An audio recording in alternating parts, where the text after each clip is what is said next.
50인 미만 사업장을 대상으로 중대재해법 적용을 2년 더 유예하자는 법안이 불발되면서 각계가 분주해지고 있습니다. 산업 현장부터 사고를 대응해야 하는 법조계까지 어떤 움직임을 보이는지 살펴봤습니다. 부영그룹이 직원들에게 준 출산 장려금이 최근 조세 분야 최대 이슈로 떠오른 가운데 과도한 과세가 논란이 되고 있습니다. 전문가들에게 쟁점과 관련 세제 지원 대책은 없는지 들어봤습니다.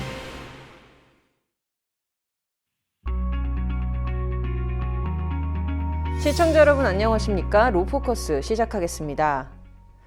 올해 초부터 중대재해처벌법 적용 대상이 5인 이상 50인 미만 사업장까지 확대되면서 산업계가 난리입니다. 당장 영세업체들은 사업을 접겠다고 아우성이고 곳곳에선 사고가 터지고 있습니다. 중대재해법이 다시 화두가 되고 있는 요즘 산업 현장은 어떤 고충을 겪고 있는지 석대성 기자가 알아봤습니다. 현장에서 느끼는 불안감이라든가 이런 게 되게 강하고요. 자영업 조그맣게 하는 사람들은 본인이 중대재해처벌법과 아무 관계가 없는 걸로 대부분 알고 있었어요. 느끼는 어떤 그 불안감이 어마어마하게 큰 것 같아요. 새해라는 기대감보단 걱정으로 시작한 2024년. 특히 영세기업을 운영하는 사업주는 불의의 사고 한 번이면 평생 일군 사업장의 문을 닫을 상황에 내몰렸습니다. 진보권의 반대로 올해 초부터 50인 미만 사업장도 중대재해 처벌법 적용 대상이 됐기 때문입니다. 첫 사고는 처벌법 확대 시행 나흘 만에 일어납니다. 부산의 한 폐알루미늄 처리업체에서 30대 근로자가 화물 적재함에 끼어 숨졌고 다음 날엔 평창에서 태양광 건설 현장에 50대 근로자가 추락사했습니다. 지난 13일엔 충주의 한 농기계 제조회사에서 지붕이 낙엽을 쓸던 60대가 떨어져 숨졌고 정읍의 한 사료 공장에서도 분쇄기를 고치던 50대 하도급 업체 노동자가 안타까운 사고를 당합니다. 50인 미만 사업장까지로 처벌 확대 후 이른바 중대재해로 숨진 근로자는 현재까지 8명. 이들 회사 대표는 현행법에 따라 1년 이상 징역 또는 10억 원 이하 벌금을 물 수 있습니다. 근로자 안전을 위한 재해 방지, 당연한 의무지만 문제는 법안이 졸속 처리돼 내용상 하자가 많고 산업 현장도 준비가 덜 됐다는 겁니다. 대기업에 비해 여유가 없는 소기업은 안전 강화에 투입할 비용이 경제적 건전성에 상당한 부담을 주기도 합니다. 대기업들은 그래도 뭐 회사가 크니까 대응하고 준비할 수 있는 이런 게 있는데 소기업은 그런 게 없잖아요. 오너가 구속이 되거나 그래 버리면 그 회사는 망해버리는 거거든요. 법 자체가 지향하는 그런 효과에 비해서 산업안전보건법과 달리 11개 조항 5개 보칙에 그치는 중처법. 내용은 대체로 모호하고 추상적이라 행동규범으로 작동하긴 힘들고 과도한 엄벌주의로 불안감만 가중시킨다는 지적입니다. 원인을 제거하고 이를테면 뭐 복잡한 하도급 관계를 어떻게 바꿀 거냐, 원하청 관계를 어떻게 바꿀 거냐, 안전관리 비용을 어떻게 하나 이런 여러 가지 구조를 하나하나 바꿔가는 거에 집중을 해야 되는데 처벌하는 걸 규정만 뚝딱 맞. 중처법 도입 2년간 검찰의 관련 사건 기소율은 약 80%. 법조계는 법령이 모호한 데다 무혐의 처분 절차도 복잡해 기소율이 치솟은 것으로 분석합니다. 불기소 결정 절차도 복잡한데 주인 검사가 부장 검사를 통해 지청장을 설득하고 대검찰청 승인을 받아야 합니다. 일선 지청에서 무혐의로 결론 내려도 대검이 불승인하면 재수사 대상이 됩니다. 법이라는 게 책임의 상응해서 그 처벌이 이루어져야 되잖아요. 전부 사업주하고 경영 책임자를 처벌하는 걸로 돼 있는데 사업주하고 경영 책임자가 그 어떤 사고의 직접적인 인과관계의 정도가 어느 정도냐 그런 거에 관계가 모호하다는 거죠. 수사 업무를 검찰이나 경찰로 일원화하란 목소리도 있습니다. 현행법상 중대재해 발생 시 노동부와 경찰청이 함께 조사하는데 한 사건을 두 기관이 맡아 수사가 길어진다는 겁니다. 중대재해 방지법이 아닌 처벌법. 두루뭉술한 법령 탓에 전국 80만 소기업 경영인과 소상공인은 오늘도 처벌의 공포 속 사업장 문을 엽니다. 법률방송 석대성입니다. 중대재해처벌법은 국회에서도 논란의 중심인데요. 여당인 국민의힘이 50인 미만 사업장을 대상으로 하는 법안 적용을 2년 더 유예할 것을 요청했지만 야당의 반대에 부딪혀 법안이 예정대로 시행됐기 때문입니다. 현재 열리고 있는 2월 국회가 사실상 총선 전 마지막 임시회의인 가운데 과연 이번 본회의에서 중대재해법 유예 법안이 처리될지 관심이 모아지고 있습니다. 자세한 소식 신예림 기자가 전합니다. 지난 2021년 국회 본회의를 통과해 약 1년 뒤인 2022년 1월 27일부터 시행된 중대재해처벌법. 그러나 산업 현장에서의 준비가 부족하다는 이유로 상시 근로자가 50인 미만인 사업장에 대해서는 2년의 유예 기간을 더 주기로 했습니다. 그리고 2년이 흐른 2024년, 여당인 국민의힘은 법안 적용을 2년 더 유예하는 방안을 추진했습니다.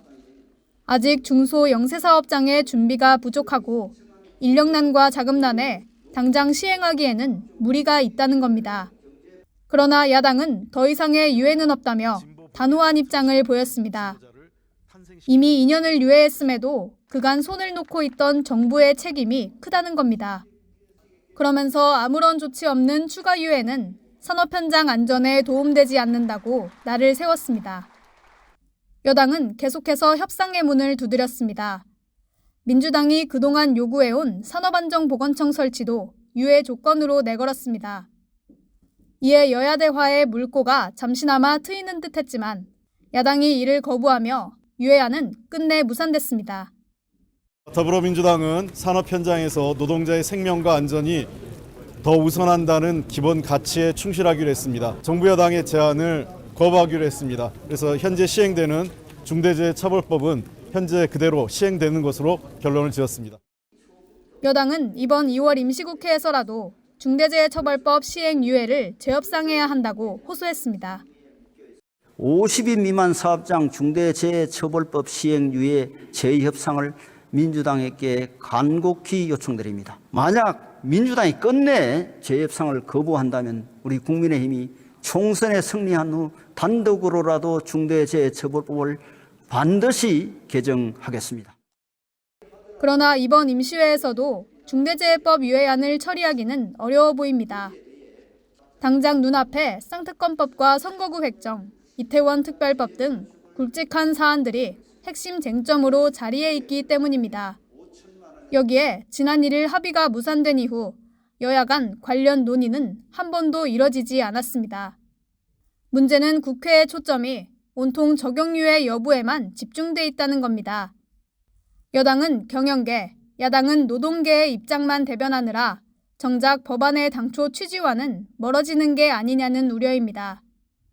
전문가는 법안은 산재사고 예방의 계기라며 산업안전 의무에 대한 규제뿐만 아니라 중소기업 영세사업장의 시설과 인력에 대한 지원을 강조했습니다.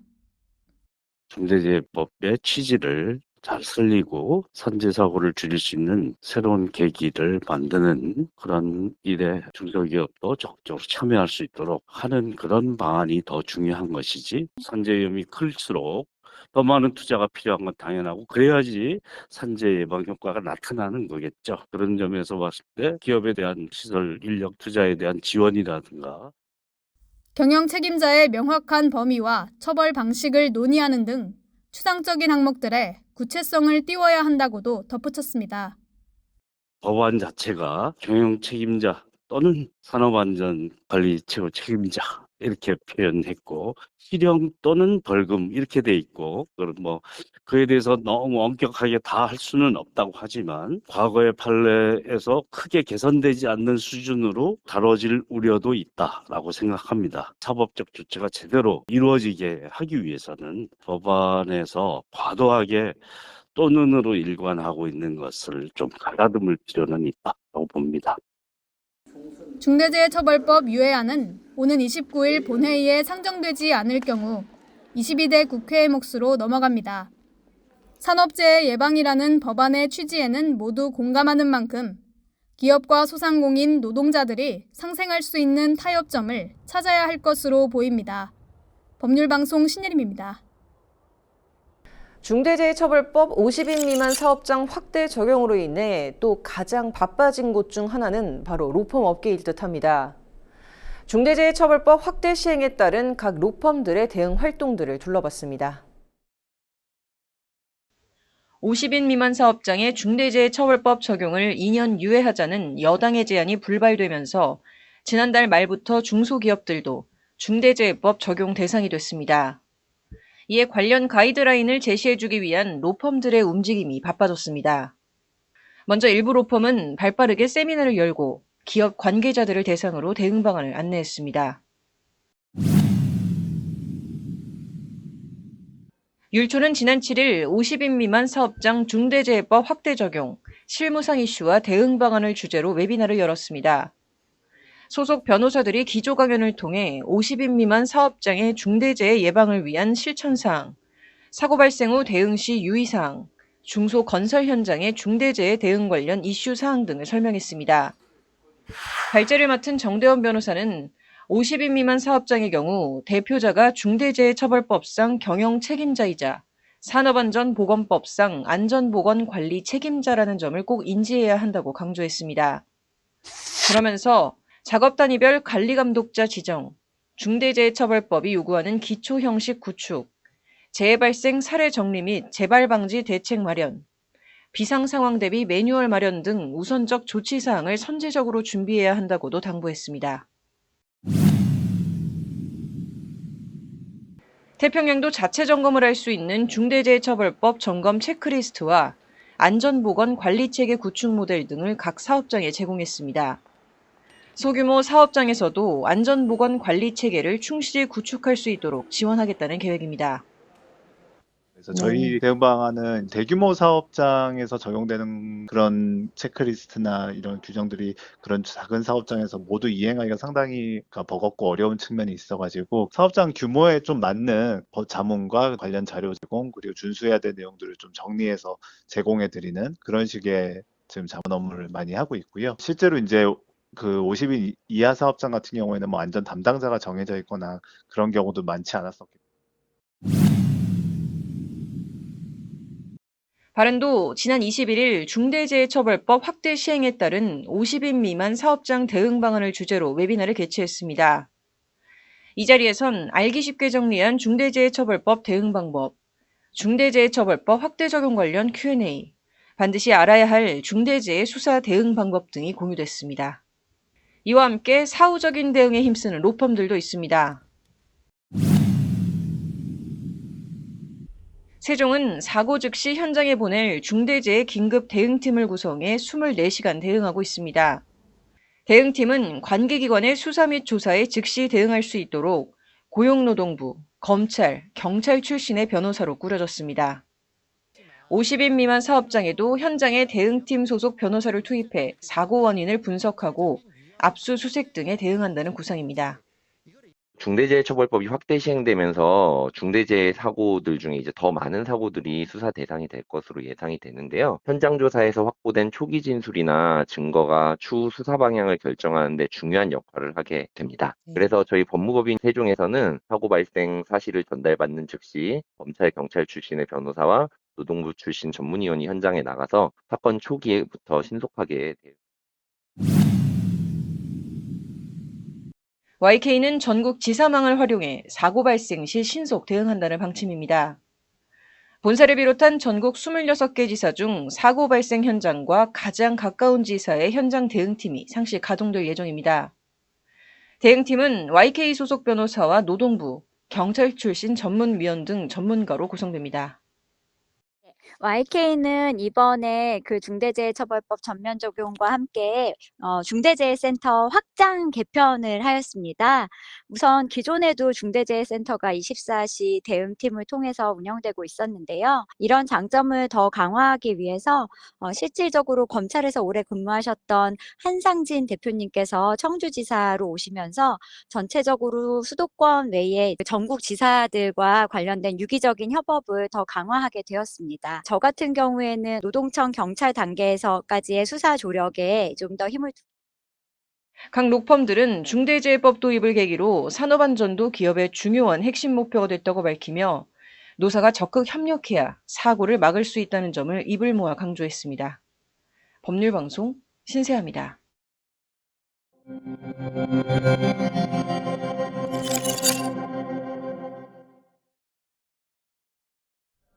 내가 죽은 후에 남은 가족은 어떻게 살까 생각해 보신 적 있으십니까? 특히 이 자녀를 가진 부모님이시라면 상속 재산을 어떻게 나눠줘야 본인 사후에 이제 분쟁이 없을까 미리 생각해 보신 분들도 있을 것 같은데요. 오늘은 이런 고민을 해결하기 위한 상속 설계 방법, 그 중에서도 요즘 많이 활용한다는 유언 대용 신탁에 대해서 알아보겠습니다. 완벽한 상속 법률사무소 률쌤 김도윤 변호사님과 함께합니다. 변호사님 어서 오십시오. 네, 안녕하세요. 네, 먼저 그 유언이나 증여에 대해서는 저희가 좀 많이 다뤘지 않습니까? 네. 완벽한 상속을 이제 꾸준히 보신 시청자시라면 잘 알고 계실 것 같고, 이 유언 대용 신탁은 조금 생소한데요. 네, 유언대용 신탁은 2012년에 신탁법 개정으로 도입이 됐는데요. 네. 이제서야 좀 주목을 받고 있죠. 유언대용 신탁은 말 그대로 유언을 대신해서 사용하는 신탁을 의미합니다. 유언을 대신해서 사용하는 신탁, 유언이나 증여와는 어떻게 다른 건지 좀 궁금한데요. 네, 유언은 독자적으로 할 수 있기 때문에 단독행위라고 하는데요. 네. 이 증여나 유언대용 신탁은 계약의 성질을 띠는 점이 다르고요. 네. 다만 유언은 단독행위이다 보니 이 피상속인이 독자적으로 할 수가 있지만 그 때문에 피상속인이 돌아가시고 난 후에 분쟁이 생길 여지가 있거든요. 네. 그래서 민법은 이 유언의 경우 엄격한 형식성을 요구하고 예. 그 형식성을 갖추지 못하면 무효로 보고 있습니다. 네. 그 점에서 증여나 유언대용 신탁과 다른 점이 있고요. 또 증여는 계약 체결 시에 바로 효력이 발생해서 그에 따라 증여세를 내야 하지만 네. 이 유언대용 신탁과 이 유언의 경우에는 피상속인이 사망한 때 효력을 발생하기 때문에 네. 이 상속세를 낸다는 점이 다르다고 볼 수 있습니다. 네, 그 유언 대용 신탁 어떻게 보면 또 유언이나 증여에 비해서 상당히 또 독특한 것 같은데 어떤 방식으로 진행되는지도 궁금합니다. 네, 유언대용 신탁은 말 그대로 유언을 대신하는 신탁이기 때문에 이 신탁의 구조를 갖게 되는데요. 아, 예. 그래서 위탁자, 수탁자, 수익자라는 개념이 등장하게 됩니다. 네. 이 위탁자는 피상속인으로서 재산을 맡기시는 분, 즉 상속 설계를 하시는 분이 되고요. 네. 이 수탁자는 위탁자와의 계약에 따라 그 재산을 관리하는 분을 말합니다. 네. 그리고 수익자는 유언대용 신탁 계약에 따라서 수익, 즉 신탁 재산을 기속받게 되는 분이죠. 네, 그 위탁자와 수탁자가 이제 유언 대용 신탁을 계약을 이제 체결하게 되는 것이죠. 네, 맞습니다. 이 유언대용 신탁은 위탁자와 수탁자가 유언대용 신탁 계약을 체결하는 것으로 효력이 발생하는데요. 네. 보통 상속 설계를 위한 유언대용 신탁의 경우에 위탁자, 즉 부모님이 생전에 이제 본인의 재산을 수탁자에게 유언대용 신탁으로 관리를 맡기고요. 네. 부모님 생전에는 이제 그 신탁 재산으로부터 발생하는 수익을 받게 됩니다.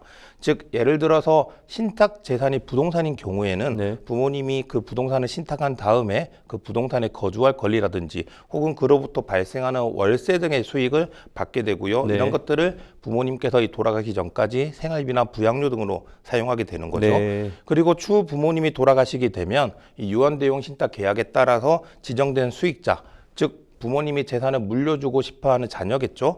그 자녀에게 그 신탁 재산인 부동산이 기속되게 됩니다. 네, 그 요즘 그 부동산 시장에서는 전세 사기 관련해 갖고 이제 신탁 부동산 얘기가 많잖아요. 네. 문제도 많고 이 유언 대용 신탁에서는 수탁자가 누가 되는지 좀 궁금한데요. 수탁자의 제한은 없습니다. 아, 예. 자녀가 될 수도 있고요. 제3자가 될 수도 있고 네. 또 금융기관이 될 수도 있는데요. 다만 아무래도 이 재산을 관리하는 부분이다 보니 어느 정도 신뢰관계가 필요하고요.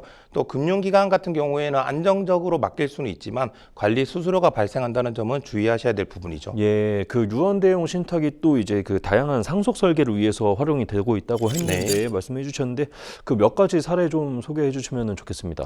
네, 말씀드린 대로 가장 기본적인 유형은 상속 설계를 위한 유언 대용 신탁입니다. 네. 이 유언 대용 신탁은 수탁자와의 계약을 통해서 이루어지기 때문에 유언과 달리 엄격한 형식성을 요구하지 않고요. 네. 이 부동산의 경우에 유언 대용 신탁에 따른 신탁 등기를 격려하기 때문에 네. 확실한 상속 설계 방법이 됩니다. 네. 또 그 내용도 자유롭게 위탁자가 정할 수 있기에 본인 의사에 맞는 상속 설계가 가능하고요.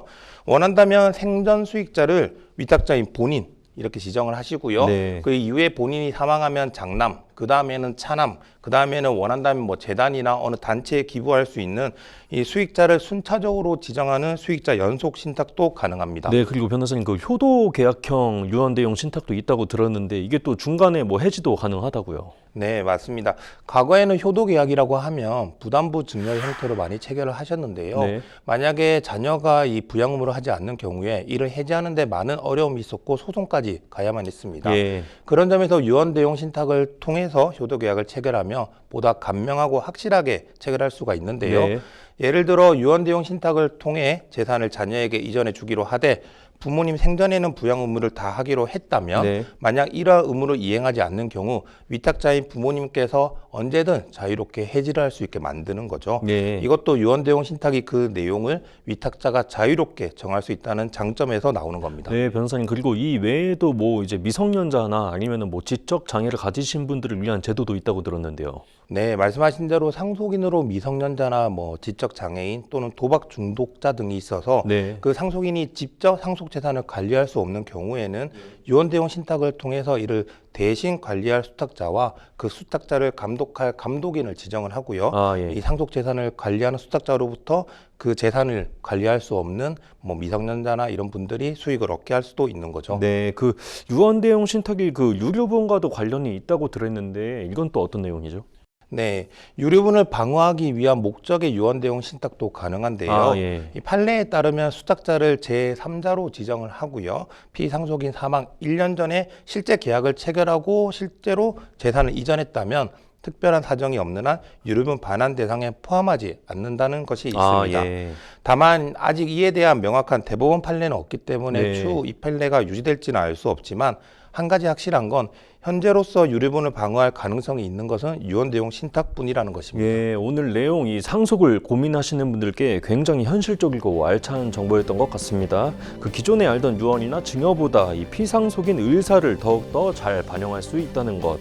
이 유언대용 신탁을 통해 상속 설계해보시고 궁금한 점은 완벽한 상속 문의 주시거나 변호사님과의 상담 권해보겠습니다. 지금까지 법률사무소 율쌤 김도현 변호사님과 함께했습니다. 변호사님 감사합니다.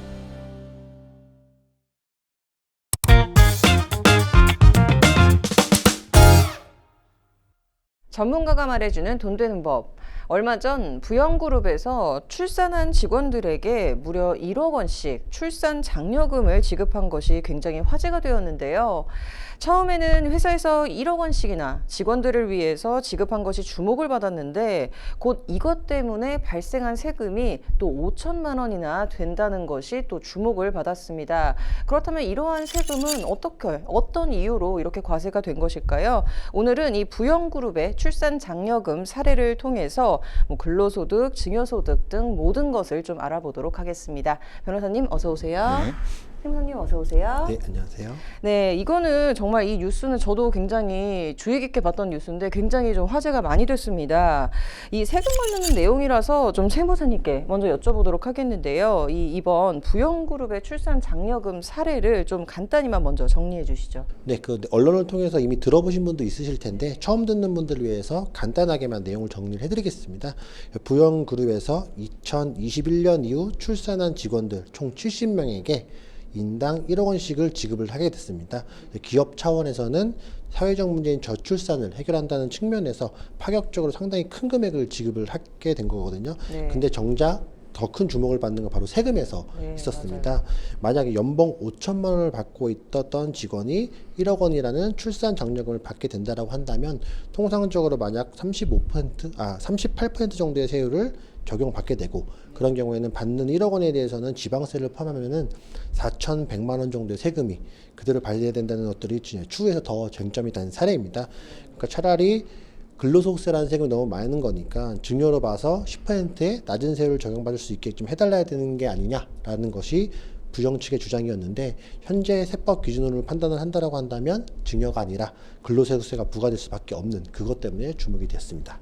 네, 사실 저도 이 언론 보도를 보면서 와, 직원들에게 1억 원씩 와, 정말 멋있다라고 생각을 했는데 자세히 들여다보니까 이 중에 거의 절반에 가까운 금액을 세금으로 내야 된다니까 굉장히 좀 이게 1억 원이 아닌 것 같다라는 생각이 듭니다. 그래서 변호사님 혹시 이게 증여세로 과세될 근거는 전혀 없는 걸까요? 네, 아쉽지만 뭐 증여세가 아니라 뭐 근로소득으로 할 수밖에 없습니다. 네. 결국 근로자가 고용관계에 있는 기업한테 받는 대가는 전부 근로소득으로 모아 과세한다라는 명확한 법 규정이 있습니다.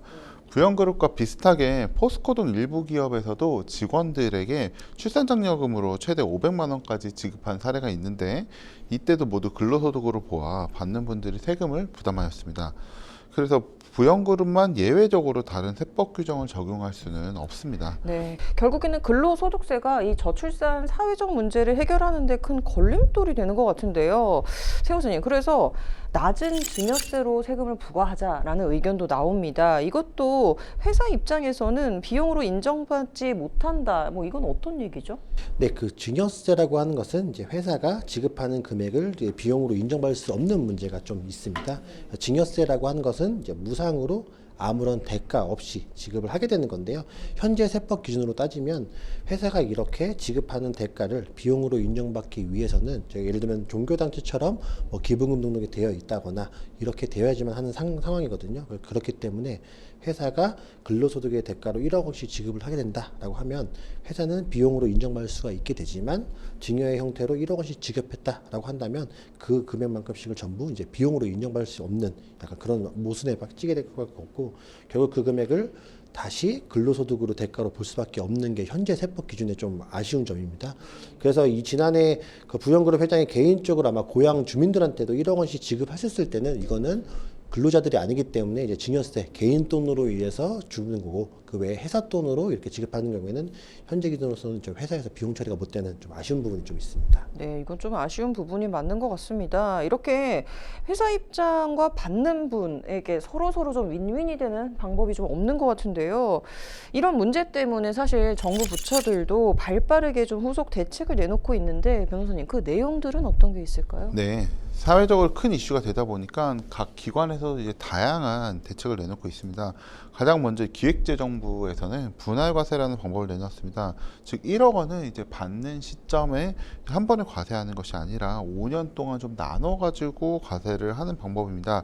이렇게 되면 이제 한 해에 그 과세 표준이 1억 원이 다 올라가지 않기 때문에 아무래도 보다 낮은 세율을 적용받을 수 있어서 근로자들은 혜택을 받을 수 있습니다. 특히나 얼마 뒤에 이제 총선을 앞두고 있어서 정치권에서도 다양한 입법 예고안을 발표하고 있는 상황입니다. 부영그룹 이중근 회장이 만약 자녀들을 3명 이상 낳은 경우에는 영구임대주택을 제공하겠다는 정책이 실현되기 전에 좀 체계적인 개편이 이루어지기를 좀 바랍니다. 네, 결국에는 사실 이 높은 상속세율이 가장 큰 문제였던 것 같고요. 자, 이번 주 부영그룹의 이 출산 장려금 이슈를 시작으로 이 근로소득세와 증여세에 대한 구분, 그리고 마지막으로 상속세에 대한 이슈까지 다뤄봤습니다. 이번 주 여기까지 듣도록 하겠고요. 다음 주에 더 유익한 컨텐츠로 찾아뵙도록 하겠습니다. 감사합니다.